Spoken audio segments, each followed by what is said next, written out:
어느 날 학교에서 다 나가라고 그래요. 그래서 보따리를 싸가지고 학교에서 나왔는데 뭔 일인가 했더니 박정희 대통령이 그때 시해를 당했습니다. 참 국가적으로 굉장히 불행한 일이 일어났고 그때로부터 시작을 해서 이 나라가 굉장히 어려운 상황에서 지내다가 5.18 광주민주화운동이 있고 그 후로도 오랫동안 군사정권 아래에서 우리가 힘들었습니다. 그러다가 결국은 민주화되는 그런 길로 들어섰는데 나라의 민주화를 위해서 수많은 사람들이 참 죽기도 하고 감옥에 가기도 하고 또 영영 불구가 되기도 하는 그런 불행한 일들이 우리나라에 있었습니다. 그리고 그 후로 저는 IMF 부도, 국가 부도를 경험을 했어요. 나라가 망하게 되니까 우리 모두는 정말 그 나라가 망한 그 서름에서 직장에서 떨리고 또 IMF 시대의 사업이 부도를 당하고 이자가 2배, 3배 막 이렇게 껑충껑충 뛰는 그런 엄청난 경험을 하게 되고요. 그 다음에 미국 달러가 그 가치가 1달러에 우리 돈 2,000원이 넘어가는 그런 엄청난 경험을 우리들이 했습니다. 참 그 시대 동안에 굉장한 변화들을 경험을 했습니다. 그뿐만이 아니죠. 태풍이 불어, 홍수가 나, 산불이 나, 그리고 빙산이 녹아 이렇게 해서 생태계에 큰 변화들이 일어나게 되고 그래서 우리들은 겨울은 또 춥고 여름은 엄청나게 더운 이런 상황에 처하게 됐고요. 사실 지금까지 이런 변화들은 없었습니다. 그러면서 많은 사람들이 이제는 극단적인 이기주의, 물질주의, 그리고 개인주의, 공동체를 생각하기보다는 자기 하나만 생각하는 그런 시대에 우리들이 살고 있고 옛날 우리들이 소중하게 생각했던 삼강오륜 이런 것들은 이제는 안 통합니다. 우리들이 뭐 부의자강, 군의신강, 뭐 부부유별, 부자유친 뭐 이런 것들은요 어려서는 막 열심히 외웠는데 이건 다 이제 흘러간 시대 우리들이 소중히 여겼던 가치관들이고 이제 그런 것들은 주장하는 꼰대들은 이제 다 물러갔어요. 그걸 지금도 주장하고 그대로 하려고 하면은 그런 사람들은 이 시대에 안 맞는 사람이라고 다 싫어합니다. 그래서 우리들은 또 요즘에는 더 어려운 일을 최근에 겪었어요. 코로나의 위기와 엄청난 변화를 또 경험을 했죠. 코로나 시대에 우리들은 병에 걸리지 않으려고 전부 다 마스크를 다 썼고 그리고 마스크 안 쓴 사람 있으면 손가락질을 하면서 왜 안 썼냐 그러고 그렇게들 3, 4년 동안을 지내왔습니다. 요즘에 또 굉장히 큰 변화는 뭐냐면 인구절벽, 자식을 낳지 않는 거죠. 개인주의와 그리고 물질주의가 우리를 이렇게 변화시켰습니다. 자식을 낳지 않으니까는 어린이집들도 이제는 문을 닫아야 되고 아직도 문 안 닫고 있는 어린이집들은 앞으로 언제 닫을까 그러고 고민하고 있는 그런 상황이에요. 어린이집뿐만이 아니라 학교들이 문을 닫는데 옛날에는 저 시골의 초등학교들은 문을 닫는 일은 빈번히 있었지만 최근에는 서울 시내 한복판에 있는 초등학교도 이제 폐교를 했다는 그런 소식을 듣고 병원도 문을 닫는 그런 시대가 됐어요. 또 의사들 굉장히 부러워했잖아요. 그런데 병원도 이제는 문을 닫습니다. 주일학교가 사라지고 교회들도 문을 닫습니다. 목사들은 이제는 강단을 떠나고 있습니다. 이 시대는 이제 한마디로 말하자면 영적 쇠퇴기에 우리가 들어서게 됐어요. 정말로 이 미래가 어떻게 될지 우리는 잘 모르겠어요. 그래서 다들 보따리를 싸고 전업을 하기에 분주합니다. 다음 세대에 내가 무슨 장사를 하면서 어떻게 먹고 살아야 할까 이걸 고민하는 그런 시대가 됐고요. 물론 교회도 이제는 고민을 하는 시대가 됐습니다. 이런 새로운 시대에 교회는 어디로 가야 할까? 교회들도 엄청난 변화를 거치고 있고, 그래서 우리들은 이 그리스도의 복음을 어떻게 전하고 누구에게 전해야 되는지 이런 것에 대한 심각한 고민을 하게 된 거예요. 전에는 그저 교회라고 하면은 일주일에 한 번 예배 드리고 가면 그걸로 우리 할 일 다 했다 생각하고, 목사님들은 이제 설교하고 신방하면 그걸로 내 할 일 다 했다 생각하고, 그것을 아주 평범하고도 당연한 목회라고 생각을 했습니다. 그러나 이제는 설교하고 신방하는 것이 전부가 아닌 변화되는 시대에 우리가 어떻게 적응할지를 고민하고 하나님의 꿈에 나를 맞춰가는 그런 노력을 기울이지 않으면 안 되는 그런 시대에 우리가 도달하게 되었습니다.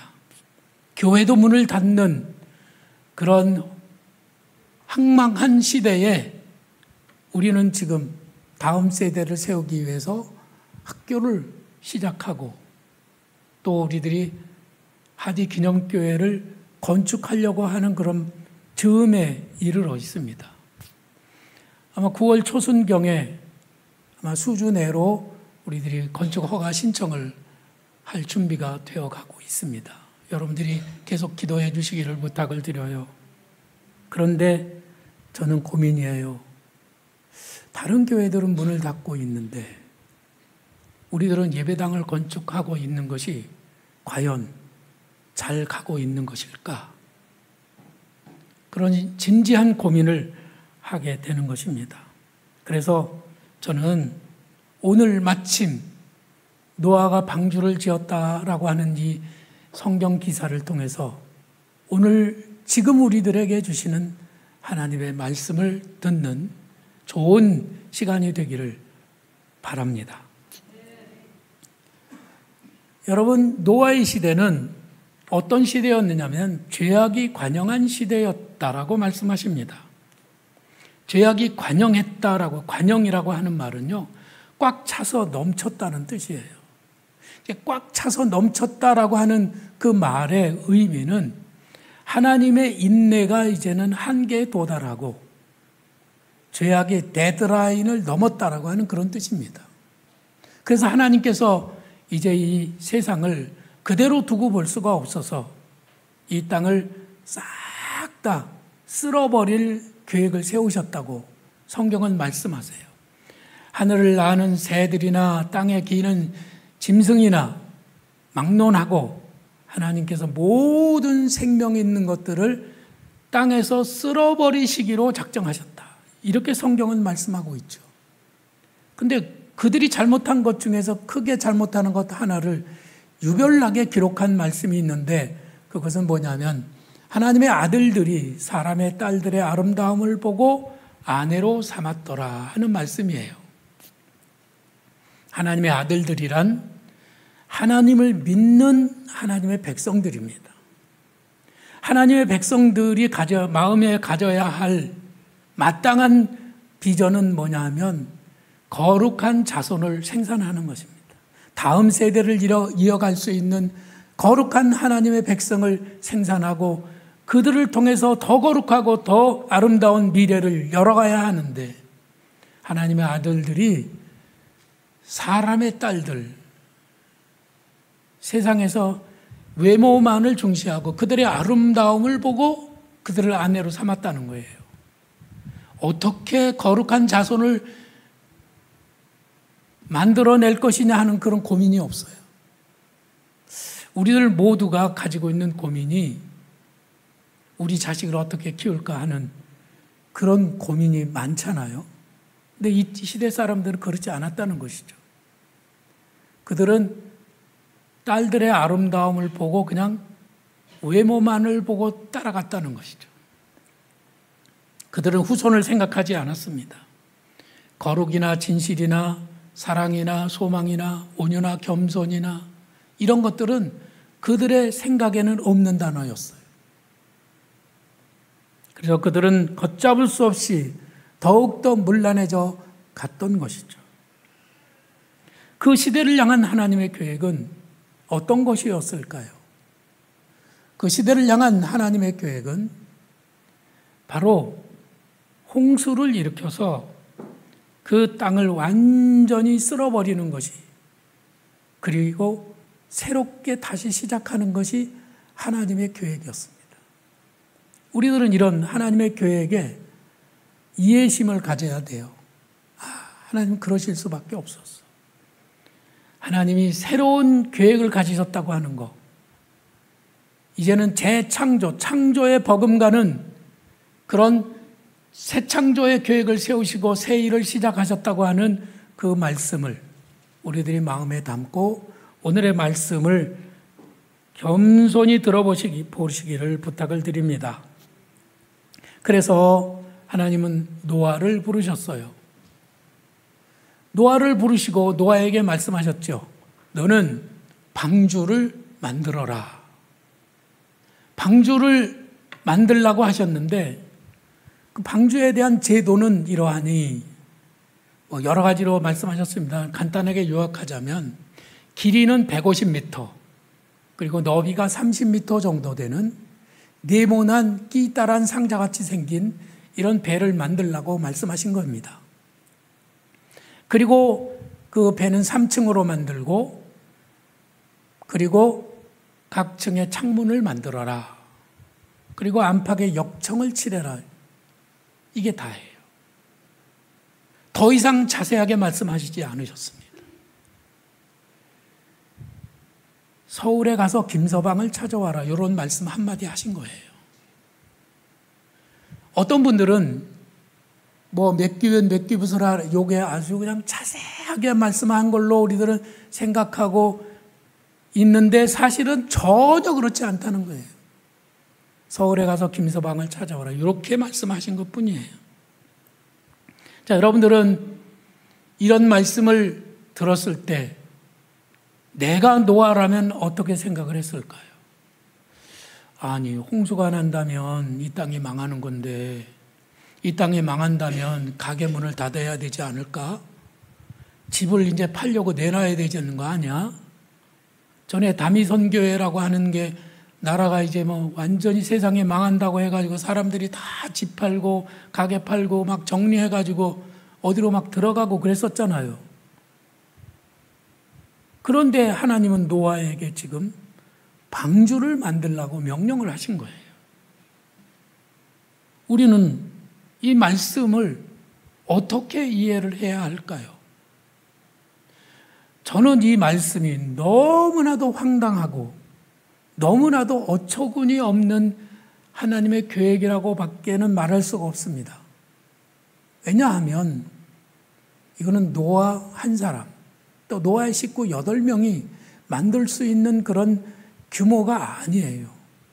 배로 말하자면 2만 톤 내지 3만 톤 되는 어마어마하게 큰 배입니다. 이건 너무나 비현실적인 그런 명령인 것이죠. 맞아요. 우리가 하디 기념교회를 건축한다고 하는 그 일도 어떻게 보면 비현실적이에요. 맞지 않습니다. 아니, 교회가 문을 닫고 있는 이 마당에 교회를 새로 짓는다고 하는 것이 과연 맞는 일이겠습니까? 교인들이 교회를 떠나고 있고 전통적인 교회의 그런 모습들이 사라져가고 있는 이때에 우리가 이 일을 한다고 하는 것이 과연 현실적인가 하는 것이죠. 여기에 대한 하나님의 대답은 없어요. 그냥 방주를 만들어라. 그것뿐이에요. 하나님의 꿈은 언제나 이해가 안 됩니다. 그걸 이해할 수 있으면 그 사람 하나님이게요. 우리는 하나님의 비전을 누구도 온전히 이해할 수 없다는 한계 속에서 우리가 살고 있습니다. 그리고 그 꿈을 이루어드리기 위해서 우리가 헌신하게 되면 우리는 거반 죽어야 돼요. 우리는 엄청난 경제적인, 시간적인, 그리고 육체적인 손해를 감수해야 할 거예요. 그뿐만이 아니에요. 도무지 안 되는, 불가능하게 보인다고 하는 것입니다. 그럼에도 불구하고 우리들은 이 일을 한다면은 노아처럼 우리들은 예상할 수 있는 몇 가지 일들이 있죠. 첫째는 엄청난 조롱과 비웃음을 받을 수밖에 없습니다. 아마 노아가 그 일을 행한다고 했을 때 노아의 이웃들, 그리고 노아 주변에 있는 모든 동네 사람들, 그 나라 사람들이 다 반대하고 그러지 말라고 하고 그것을 계속 추진할 때 그들을 비웃고 조롱했을 것이 뻔합니다. 아마 회방하는 사람도 있었을 거예요. 그 다음에는 너무나 오랜 기간을 기다리며 수고해야 한다고 하는 것이죠. 보통 일반적으로 노아가 몇 년 동안 방주를 만들었는가 했을 때 사람들은 120년 걸려서 방주를 만들었다고들 말합니다. 120년이요. 아니, 한 달이나 두 달 동안 후딱 해치우는 일이라면 그냥 흔들림 없이 아예 조금만 참자 그러고 하겠지만은 120년 동안 이 일을 하면은 얼마나 힘들겠어요. 저는 하디 기념교회를 건축하기 위해서 땅을 사고 지금까지 한 8년 걸렸거든요. 교회를 다 건축하고 나면 9년 되겠죠. 그죠?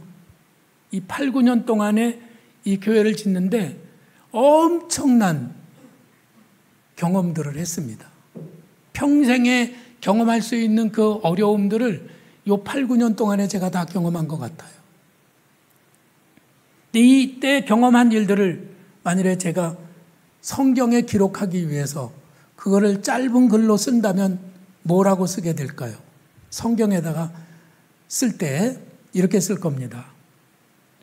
드림교회의 담임 목사는 하나님의 아들과 딸들과 더불어 하디 기념교회를 건축하기 위하여 땅을 사고 8년 만에 하나님의 은혜로 하디 기념교회 예배당과 학교를 건축하였더라. 아마 그렇게 쓰지 않겠어요? 그죠? 뭐 더 작게 쓸 수도 있지만은 그 정도가 최소한이라고 생각이 들어요. 그 8, 9년 동안에 있었던 일은 그냥 그 안에 숨겨져 있는 거예요. 근데 노아가 120년 걸려서 방주를 만들었더라 하면은 그 120년 안에는 무슨 일이 있을까요? 어마무시한 일들이 1년에 한 번씩 있다고 해도 120번, 한 달에 한 번씩 있었다면 수천 번 그 일을 경험했어야만 할 겁니다. 그때마다 노아는 아유 나는 못해요. 그리고 포기했다가 또 다시 일어나서 그 일을 하고 그랬다면 그 일은 얼마나 힘들었겠어요. 무엇보다도 이 8, 9년 동안에 몸과 마음이 저는 다 지쳐버렸는데 여러분 한번 생각을 해보세요. 120년 동안에 노아는 얼마나 지쳤을까요? 그 마음은 얼마나 상했을까요? 사람들로부터 조롱을 받으면서 그 120년을 지내는 동안에 이 마음은 완전히 문드러지고 그래서 그는 굉장히 힘든, 그래서 어쩌면은 비관적인 그런 삶을 살았을지도 모르는 겁니다. 세 번째 어려움은 어떤 것이냐면은 보이지 않는 하나님의 손을 붙잡고 가야 한다고 하는 것이에요. 하나님은 방주를 만들어라. 그래 놓고 120년 동안 안 나타나시는 거예요. 하나님 돈은 어디서 나와요? 하나님 물가가 올랐는데요. 하나님 사람은 어디서 구하죠? 하나님 이건 어떻게 해야 돼요?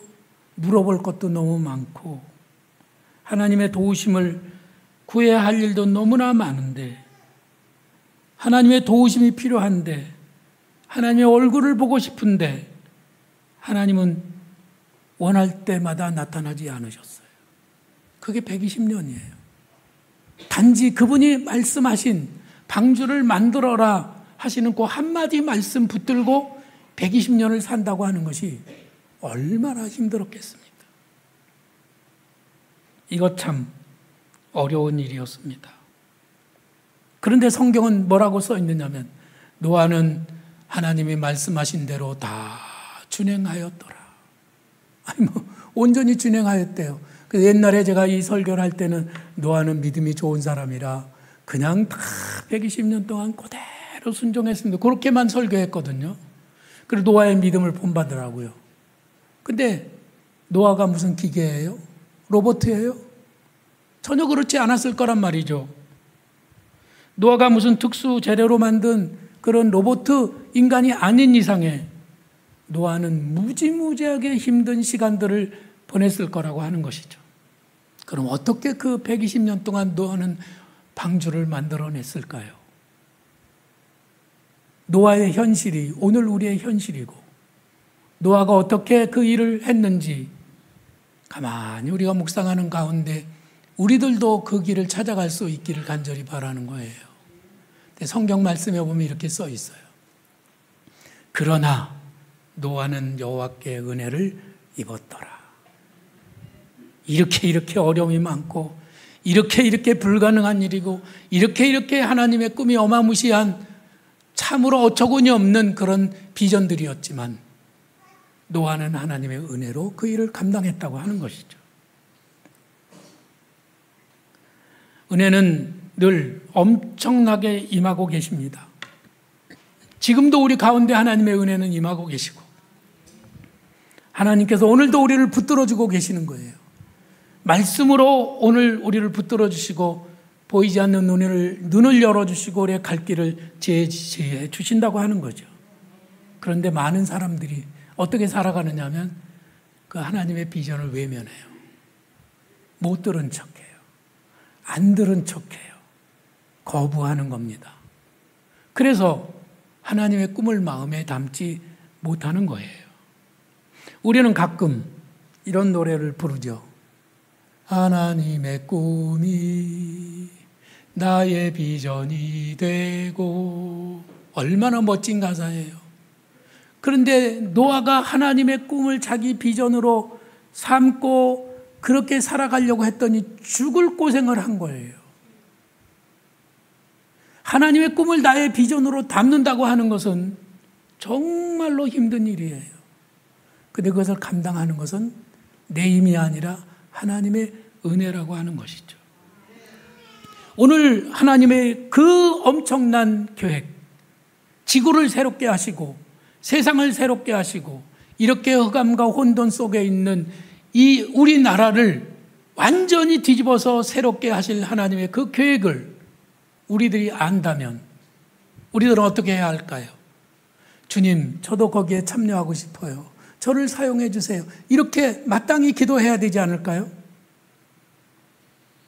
그러시겠죠, 여러분들은? 다 그렇게 하실 줄로 저는 믿어요. 무엇을 해야 될지 몰라서 어디다 그물을 던져야 될지, 우산 장사를 해야 될지 아이스케이크 장사를 해야 될지 이거를 몰라서 방황하고 있는 사람이 얼마나 많아요. 근데 하나님께서 우리에게 너는 이것을 해라.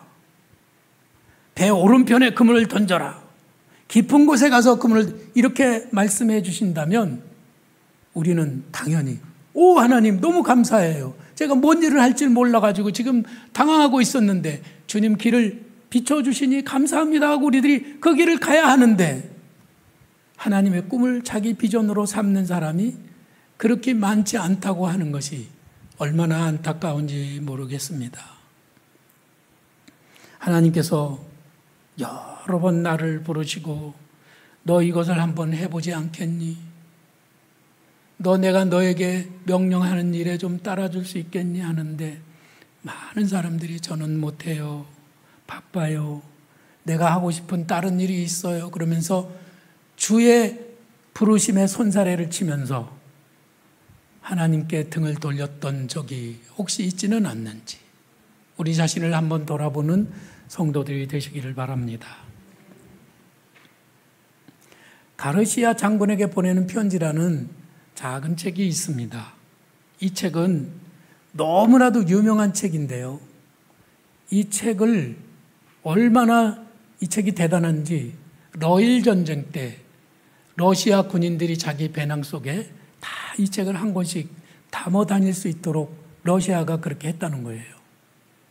그래서 일본군들이 러시아 군인들을 보니까 어쩌 그렇게 용감한지. 근데 그들 배낭 속에는 이 책이 한 권씩 들어있어서 일본 사람들이 또 이 책을 꺼내다가 자기들이 또 읽고 열심히 그 책으로 공부를 했다고 그래요. 이 책에 이런 내용이 들어있습니다. 1895년 쿠바는 스페인을 상대로 해서 독립전쟁을 하게 됩니다. 미국은 쿠바를 돕는 역할을 했죠.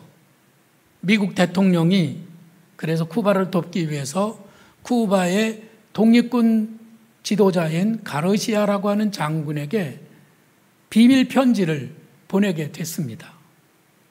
그런데 이 편지를 썼지만 가르시아 장군에게 편지를 보낼 방법이 없는 거예요. 가르시아 장군은 쿠바의 밀림 속에 요새에 들어있는데 그 요새가 어디 있는지, 그걸 어디로 가야 찾는지 아무도 모르는 거예요. 그래서 대통령이 고민을 하고 있습니다. 그때 어떤 사람이 이렇게 말했어요. 각하, 그런 일이라면 로완 중위에게 부탁하십시오. 이렇게 말씀을 드려서 이제 대통령이 로완 중위를 불렀습니다. 그래서 로완 중위에게 가르시아 장군에게 이 편지를 전하라. 이렇게 한마디 했어요. 그래서 로완 중위는 그 편지를 비가 새지 않도록, 물이 들어가지 않도록 밀봉된 그 봉투에 담아가지고 가죽띠로 이렇게 가슴에다가 둘러서 그리고 몸에다가 완전히 지닌 채 그리고 쿠바로 떠났습니다. 그리고 3주 동안 밀림을 헤매다가 그리고 이윽고 가르시아 장군을 만나서 그 편지를 전하고 미국으로 돌아왔어요.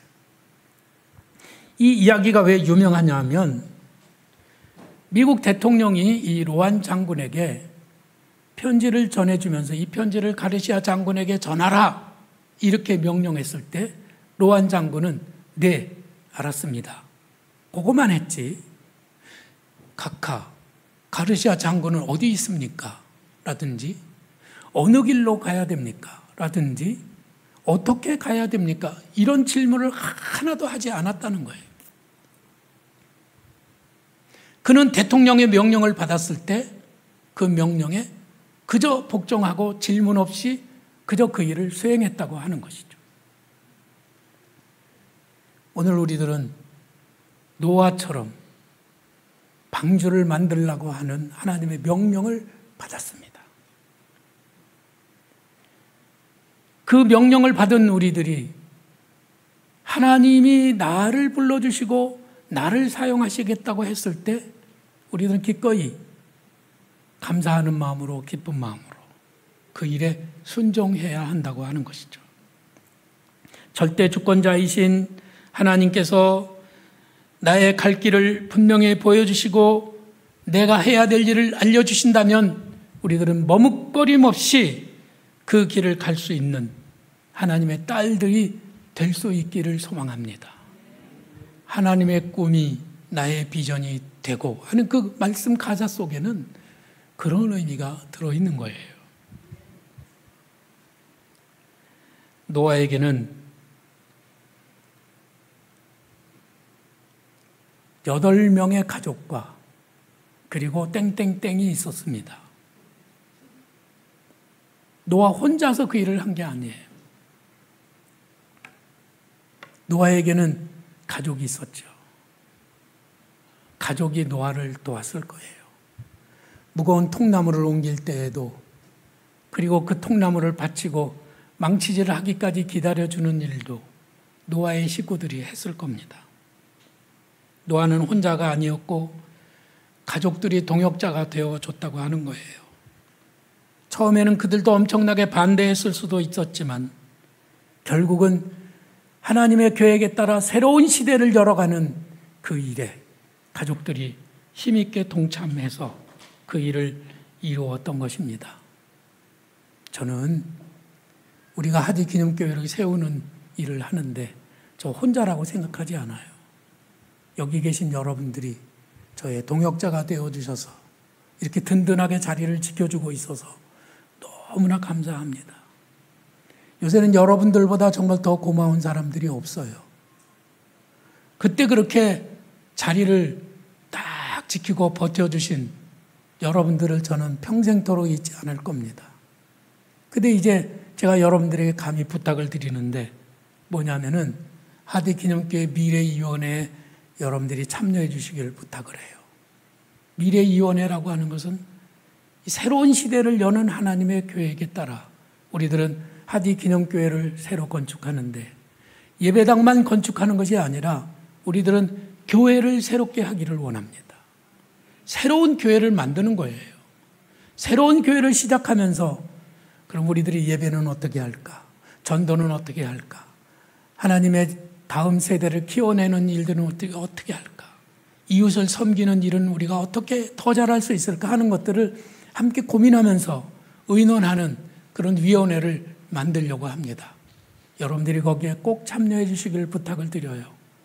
여러분들이 저의 가족이잖아요. 이제는 자리를 지키는 데서 한 걸음 더 나가서 여러분들이 그 종이에 이름을 쓰고 나는 무슨 일에 관심이 있다. 그렇게 써주시면 여러분들과 함께 우리가 하디기념교회를 세워갈 것입니다.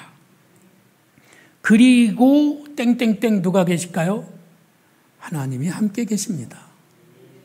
노아는 사람의 이 일을 한 것이 아니에요. 하나님의 일을 했고 하나님이 그들과 함께 했기 때문에 그 일을 온전히 이룰 수가 있었다는 말씀인 거예요.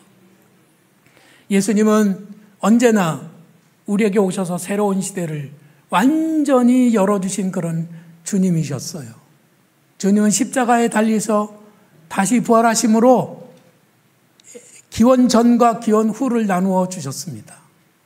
예수님이 오셨던 때를 기원 전이라고 하고 예수님 그리고 온 다음을 우리는 기원 후라고 하잖아요. 그 후로 우리는 2023년을 우리는 살고 있어요. 주님이 새로운 시대를 열어가셨다면 우리는 그 뒤를 따르면서 우리는 하디기념교회와 더불어 새로운 시대를 계획하고 그 시대를 열어가는 수많은 교회들이 맞아 우리도 하디기념교회처럼 드림교회처럼 하는 것이 마땅하다. 그리고 다음 세대를 준비해가는 그런 힘 있는 교회가 되기를 간절히 부탁을 드립니다. 여러분들이 바로 새 시대의 주역들입니다. 노아가 8 식구와 함께 노아의 방주에서 살아남은 것이 중요한 것이 아니라 살아남은 그들이 새로운 시대를 열어가는 주역들이 된 거예요. 우리가 바로 미래 세대의 주역들이 되어서 하나님의 일을 힘있게 감당할 수 있기를 간절히 축원을 드립니다. 우리 함께 찬양하시겠습니다.